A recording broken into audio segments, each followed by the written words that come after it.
Welcome to our thought for the week. And it's Easter, of course, a very happy and blessed Easter season to everybody. This year, we've been looking in John's Gospel at the story of Christ's resurrection. Each of the Gospels has slightly different details and so on in them. And in John, included in the story, is John and Peter running to the tomb and finding it empty.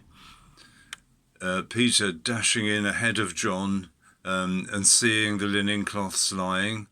And then John walking into the tomb, and we're told he saw and believed.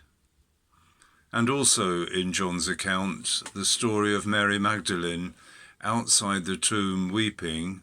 It's empty, and she's stood there weeping, and behind her is someone whom she supposes is the gardener.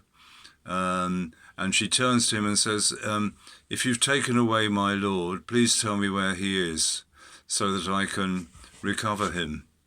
And the gardener says to her, Mary.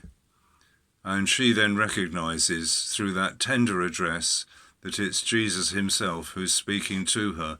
And she wants to cling on to him, and that's understandable. And he says, don't hold on to me for now.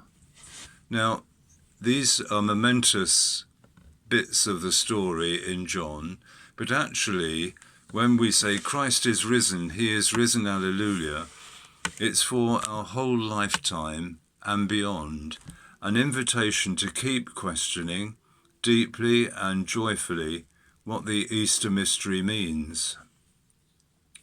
And Paul, one of the first followers of Jesus, wrote in his letter to the Philippians, that I may know Christ and the power of his resurrection and the fellowship of his sufferings, and be conformable to his death, that I might take on the shape, the pattern of Christ's death.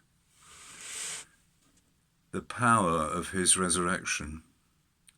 Now, the word power is being used an awful lot at the moment in our media. Some people apparently have extravagant power, enough to obliterate whomsoever they wish. And yet the word power has a stronger, much stronger meaning than that. The power that is rooted in love and in giving away for others. When I was 20, I worked for a year as a volunteer in a guest house with the Multiple Sclerosis Society. And I was a volunteer, and the staff also included some missionary sisters, Franciscan sisters, who were on leave from Africa.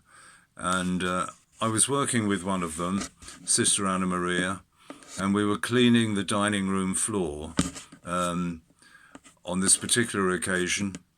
And Anna Maria turned to me and she sort of straightened up her headgear and she said, she was from Dundalk, she said, oh, you know, Peter, the Lord and all his holy angels would love to be doing this. That's power. The power made perfect in weakness. If the Lord could see through our eyes and imaginations and indeed through our hearts. But we don't have to say if. Let's turn the perspective around. We're often asked or said it's a good idea to see God in all things, which is difficult sometimes. But how about God seeing through our eyes the things we see? That's something to reflect on this Easter. Because we are, in a sense, God's spies in the world.